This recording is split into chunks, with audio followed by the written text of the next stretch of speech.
Known as the factory of the world, this is a city that dares to be first.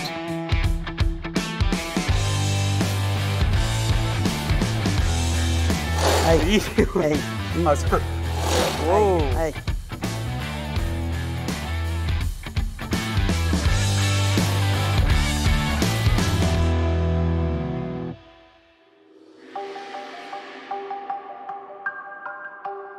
Today, I'm in Dongguan, the city that shocked the world 180 years ago, but has joined over 1 million kilograms of opium at Humen Beach. This was the first time that anyone had really dared to take a stand against drug smuggling. And in New York, they even have a statue remembering this as the first battle in the war against drugs. But when it comes to being first, perhaps what Dongguan is most famous for is its role as the world's factory. It had become a major center for exports and manufacturing in China. So what is it about Dongguan that has kept it at the forefront of Chinese history?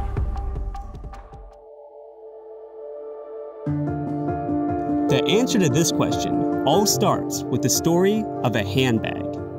1978 was a big year where China began the shift from a mostly closed-off planned economy to a market economy, allowing overseas trade.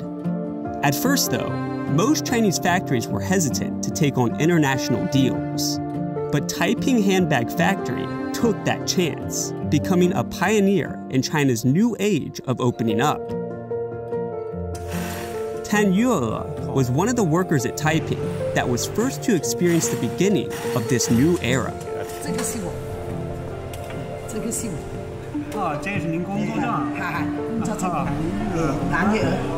So not too long ago, I actually used another sewing machine, like a modern one. But this one is actually, I feel like almost faster or more powerful than that one. And you gotta think, this is from like 40 or 50 years ago, and this thing goes that fast. 可以了。好像缝完了是吧？缝完了，居然成功了。成功，很好。It actually came out not terrible. 有点东西吧。Made a little bag. 以前我哋咧，全部人都差唔多啦，互等工資。那就没什么动力吧？冇動力，成日赤走入啊，去洗手間，是吧？偷領啊，人偷領。後來咧，由原來嘅大鑊飯就改為換爐取酬計件，多勞多得。我哋嗰啲貨咧，董妻佢一會過㗎，咩越做越大，一訂量又訂大油。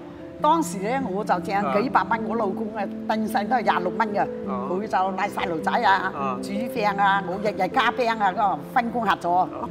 然後咧，我就被評為全廠第一門勞動模範手咧，獎咗2000蚊鋼紙。當時啊買咗3件電器，超開心啊！彩色電視、風扇啊、電飯煲嗰時好缺乏㗎嘛。Taiping Handbag Factory became China's first company to export processed goods. And today, Dongguan has over 10,000 manufacturers engaged in international trade and does business with over 200 countries and regions. But Dongguan is much more than a factory. At Songshan Lake, scientists are innovating with breakthrough technology. Dr. Tong is working on a new type of battery, which I'm going to be putting to the test.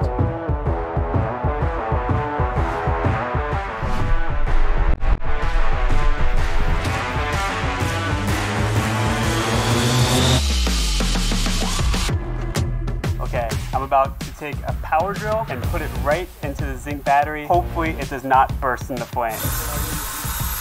穿透了是吧？对，已经穿透了。 I just drilled a hole right through this battery. It did not explode. The light is still on. A little insane. Oh yeah. That's amazing. I can saw a battery right in half and it doesn't blow up or burst into flames or anything. All right, I'll throw a match into a puddle of alcohol with a battery. That's scary. But after the alcohol all burnt away, the battery inside did not ignite or burn or anything. All right, so we've got different battery electrolytes here, and we're gonna see which one is flammable by lighting it on fire. That's it.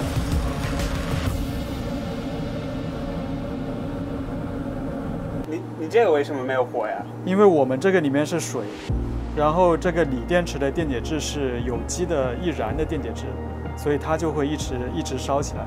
这个也是锂电池为什么现在发生一些安全事故的原因包括咱们手机啊、新能源汽车啊等等，会有一些这个安全的风险，就是因为这个原因。那我们什么时候可以在生活中更多的见到这些星际电池，或者我们普通人什么时候能用到？所以现在其实我们有一些电池已经在开始销售了。计划在明年的时候，我们会做家用储能这一块，就一般是在别墅或者一些这个商业楼里面去跟它的这个光伏发电系统去结合来做这个储能的系统。So how did you start working here at 松山湖？我是15年的时候去了香港读博士，在研究的课题就是星际电池这个方向。然后我们在实验室做的事情就是把我们星际电池的技术在东莞松山湖这边做一个产业转换，也是希望输出这个星际电池的产品。然后东莞产业化的土壤非常丰厚，我们能够找到几乎所有的一个配套商。然后东莞也有非常优秀的产业人才去组建我们的整个团队。第3块的话是东莞这个地理位置其实是得天独厚的，我去整个大湾区都是非常方便的。Dongguan is taking its future development into its own hands, but it can't be done alone. Located at the center of the Greater Bay Area, surrounded by several mega cities, Dongguan has specifically created the Binhaiwan area to strengthen ties with these neighboring cities and accelerate the development of new high-end industries.